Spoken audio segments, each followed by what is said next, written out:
In 1999, my mom and dad were going through some divorce problems.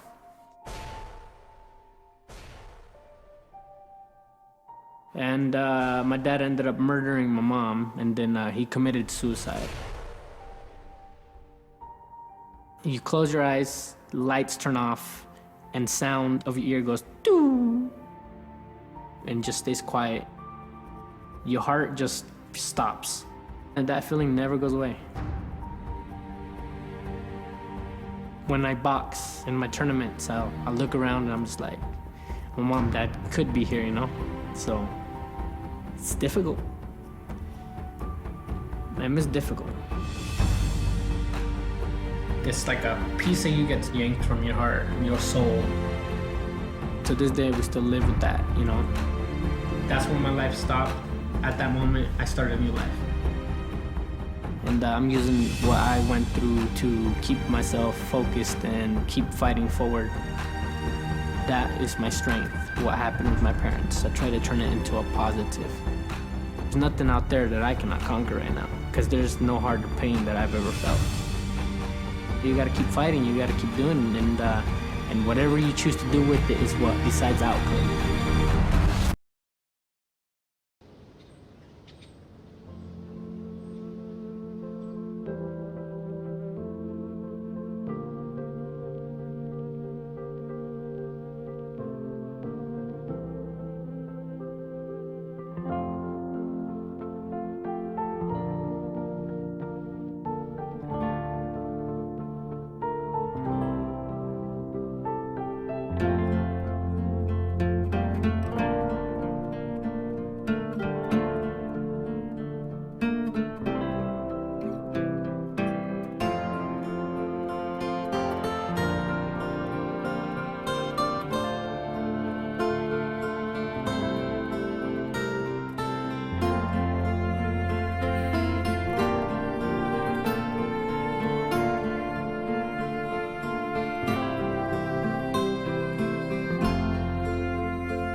It pushes you to another level that you never experienced before. It hurts some days, you know? Some days you're just really sore. Your muscles hurt, your face is sore. You can get in there and you can be aggressive. You can be mean, you can be mad. I like the contact. You know more things about yourself. You know how your body moves, how it reacts. I like the challenge. I really just love that I can be in there and fight. Our purpose here is to teach kids how to fight. Step and a half. You're gonna hit the guy or he's gonna hit you. You gotta move, you gotta think. The fundamental stuff is very important, I think, in boxing. Learning where to have your hands, where to have your feet. Down the gym, I kind of said on that jab, jab, 1, 2, 3. If you keep your hands up so your elbows are down in this right hand, you keep that elbow down here. When you throw that right hand, you only need to throw it that far and that straight, and 90% of the time you're going to hit the guy. I want to see more punches. You guys are young. You want that left foot out. You want that right foot behind you so you got control of what your body. The bell rings. All you got to do is put your hands up. You can fight a whole fight right from here. You don't have to do anything fancy and do a lot of stuff that a lot of them kids do now. You got to keep your hands up here. Jab. Whatever you got to do, you can do right here with that. Oh, throughout the year, we'll have over 100 kids registered. We got all their history, how much they weigh, what class they are. We will have a record of all them kids down there. A lot of crazy kids in here tonight, ain't there? I can't even imagine how many hours they put in. We put in more hours than we have got paid, I can tell you that. Sure.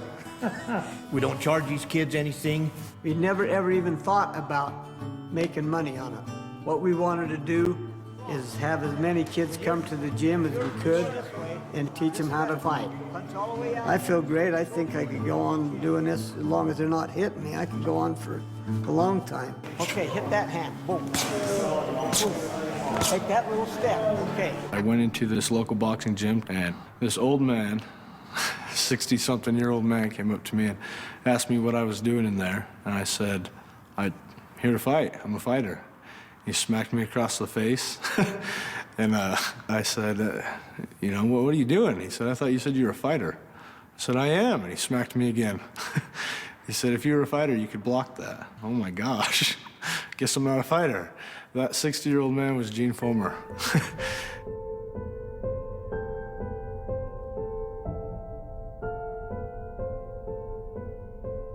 I grew up most of my life in Riverton. My parents got divorced when I was maybe 3, maybe 4, I don't know. When you got a mom working 4 jobs, you have time to do whatever you want. I did what I wanted, what I thought was cool, and that's what I was gonna do, and Tyrell's 11 months behind me, and he was behind me every step of the way. As soon as he was old enough to decide to break different laws that I broke or steal different things, it just escalated, and he was headed nowhere quick. Years later, Tyrell had run away, and I heard through local talk that my brother was at a local gym somewhere. That's the only reason he came. He knew his brother was coming to our gym, and so he'd come down and watch Tyrell fight. Then he could see him, and they got, you know, tied in a little bit again. Because up to that time, I guess they had separated quite a bit. I met Jay, and he kind of told me how things go in the gym and what kind of lifestyle you're expected to live. There will be no drinking. There will be no smoking. You will respect your mom. He had huge emphasis on respecting your parents. You just went in there, and he fell in love with you. He took care of you. Taught you how to box and kept you in the gym.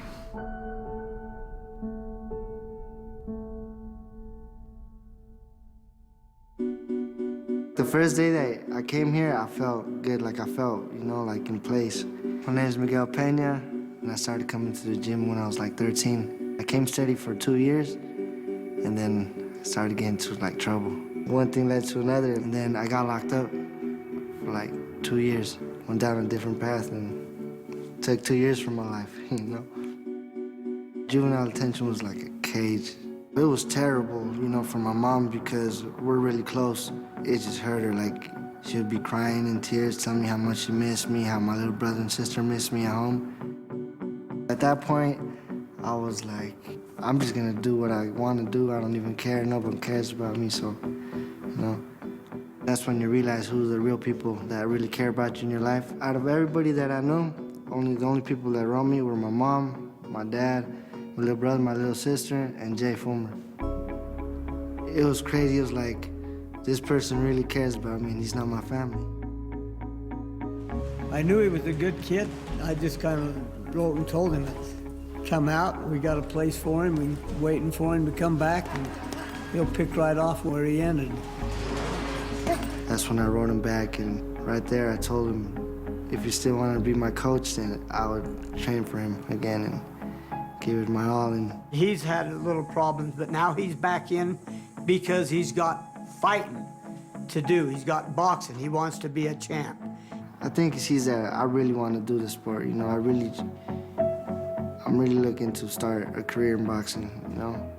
So I'm serious about boxing. I come here and I train hard, you know.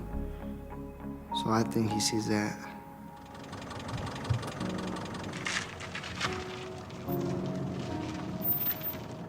This is where I was raised when I was a young kid before my parents passing. This is the home. And sometimes this is the first time that I've done this and brought my kids and showed them where I lived. So it's kind of a opening wound. It's been almost 10 years since I came to this place. It's just a lot of memories. It's extremely confusing. That's a tough little guy. That takes a lot of guts to come back and keep, you know, just keep staying alive doing what you have to do. Yeah. He leaves. Each kid's got their own life. They've got different situations. They got different families. They got different home lives. You know, they're not all bad kids. Yeah, but you know, you move on, you fight. You know, that's where you gotta learn how to be tough and rough.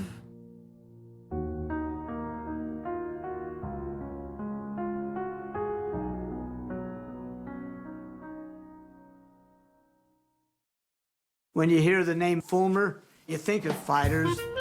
Dad's name was tough as long as anybody ever knew him. He was a tough guy. What's the stories about your mom liking to get your dad in some fights and stuff? Is that true? That is true. Yeah, they'd go to the dances all the time. My mother would say, hey, that guy's making eyes at me. And Dad says, who? He says, well, that guy over there. Dad would proceed to take that guy outside. Dad would be the only one coming back. I don't know how many times she'd do that a night. They wanted their first little kid to be named after a champion. They wanted a fighter. Jack Dempsey and Gene Tooney then fought for the championship. Gene Tooney won the fight. They named him Gene. Dad wanted Gene to be a fighter, and Dad said, hey, this guy, Marv Jensen's got a gym in the back. I see these guys fighting all the time. I'll take you down there. We'll go down there to Mars. So when Gene was about 12 years old, he went down to Mars to fight. And that's where it started, down at Mars Gym. Almost every little kid in the valley became fighters. Marv never charged a penny. It never cost us a penny to go down there. All it costs is to be a little dedicated.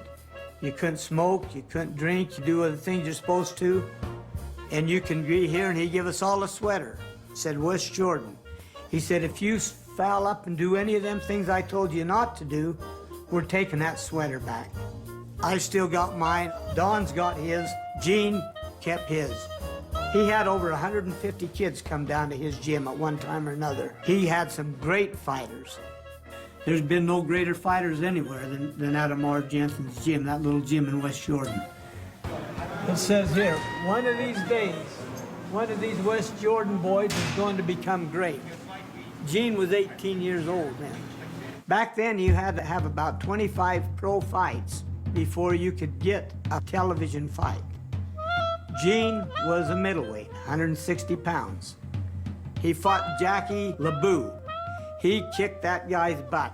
Gene come back the very next week, fought Peter Mueller, who was a tough German fighter, and he kicked his butt.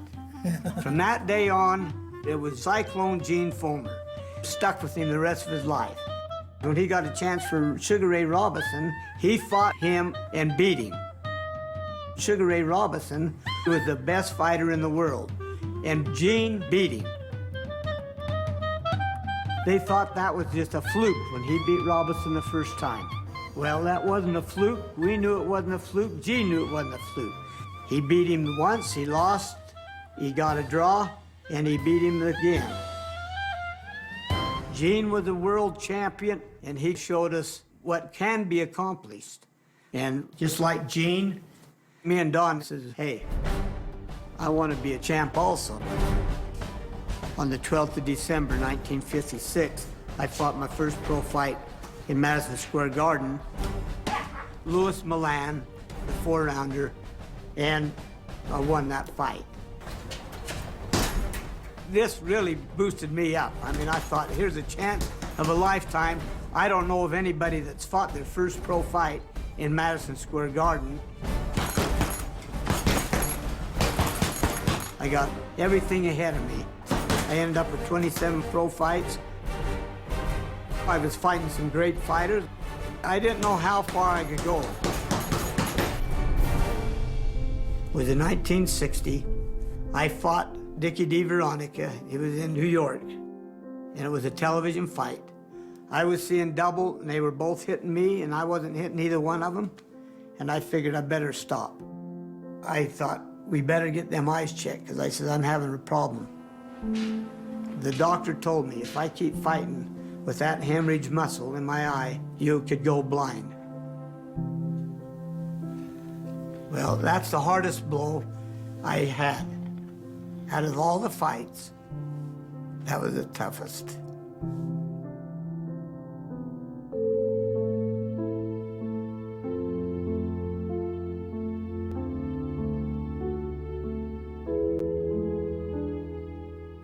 Everybody around him knew that he could have been a world champion. Marv knew that he was going to be a world champion. Uncle Gene and Uncle Don both knew that he had it in him to be a world champion. I've heard quite a few people say Jay was the best. Jay was the one that was going to exceed all the Fulmer hype. Jay was going to be the one that just rocked the world. He'll never admit that he's as good as he was. The last fight I fought, I didn't know it was going to be my last fight. I'd been fighting all my life to get to that point. I stopped and I've never put on a pair of gloves and sparred with anybody since. I wanted to so bad. I wanted to get in there with them kids and spar so bad. That's when I went back to Marv Jensen and what he had done for us guys. And I got thinking, there's kids all around this valley that need to do the same thing that we did. I started bringing kids down to the house. He had them up on the lawn, he had them in the garage, he had them downstairs, he had them in the backyard, he had them everywhere working with them. That's when we started putting it all together. We had little pieces here and there, and it just worked out by the time we was all getting through about the same time. And then I got thinking, why don't we do this as a group, make it a Fulmer Brothers boxing gym?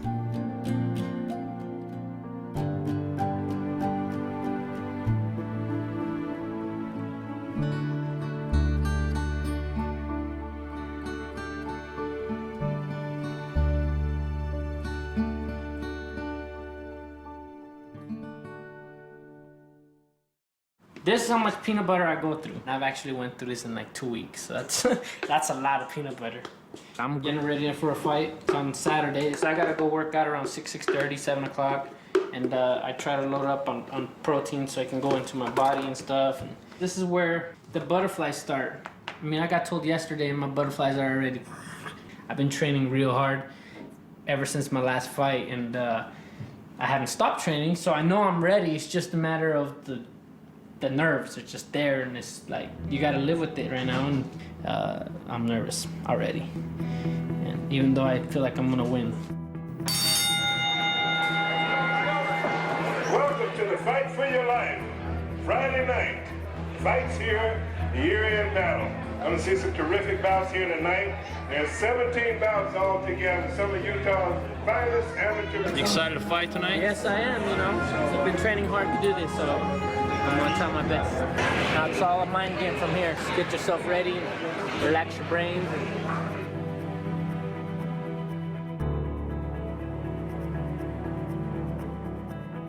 It is extremely important to warm up your body, get the blood pumping through everywhere, get your adrenaline going a little bit, relax yourself. It's all in your head, buddy.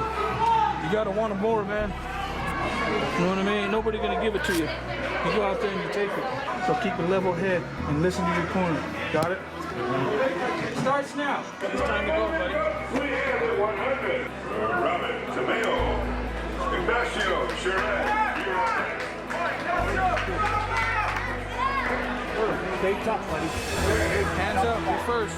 Stay busy, be first.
Roberto fought a tough kid and he got knocked out. That doesn't mean that that's going to be the end of his career. Gene got hit with the best left hook of all time. He was out, first time he'd ever been knocked off his feet. He lost the championship of the world on a knockout. Some of the best fighters in the world get knocked out, but they learn from it. I try to teach these kids what I knew, which doesn't mean that that's going to make them a champion, but It gives them a self-esteem. That is the most important thing in a kid's life. And that's what this gym does for these kids. If we can change one kid, it's worth it. My name is Melissa Johnson. I'm the mayor of West Jordan City. Jay Fulmer, with his decision to teach the young men in our community about the life lessons that he's learned, has a ripple effect that if you could trace, you would see families that have fathers that are a present part of their children's lives, even if they didn't have fathers that were present in their lives. Perfect, bro. You don't need to tell me, okay? I can do it all by myself. All right. You see red flowers. They changed my life a lot. They mean a ton to me. You can't put into words what I feel like they've done for me. We probably would have been killed or killing people. That's the lifestyle that we were headed into. And they pulled me out of the crap I was in, and Tyrell as well, and they didn't just guide us in another path. They stopped the path we were on and gave us a new path. My mom doesn't even know them very well. She sees them here and there at our fights and things, but they mean so much to us that talking about them and the things they've done for us in our home, our mom even loves them. And they are the role model that we chose to follow after. They are the ones who laid the rules that we would follow as men. Discipline, nutrition, fitness, integrity, and service. This gym teaches young boxers these 5 traits and characteristics. They're teaching them about responsibility, about being accountable for what you do. They make you feel good, they make you feel confident about what you're doing. They just make you feel like a better person. I love them. You can see young men who may have been part of our juvenile crime system. You can see that those young men are now holding down full-time jobs and working in the community. At first it was just like school trouble, like fights here and there. And then I started smoking weed. And then I started drinking and partying and not coming home. I would have still been locked up right now if it wasn't for Jay, because while I was all down and out, he connected with me and he gave me hope, really. Growing up, I didn't really have a father figure, someone to make proud. But like now that I'm coming to here, I got Jay to make proud. I got all the Fulmer brothers. They encouraged me to become a better person. So it makes me want to kind of be like them so I could help other people out, so I could show my little brother and sister, you know, to do good. Things that the Fulmer brothers are teaching our youth, it's not just about how to hit somebody. In fact, that's not mostly what it's about.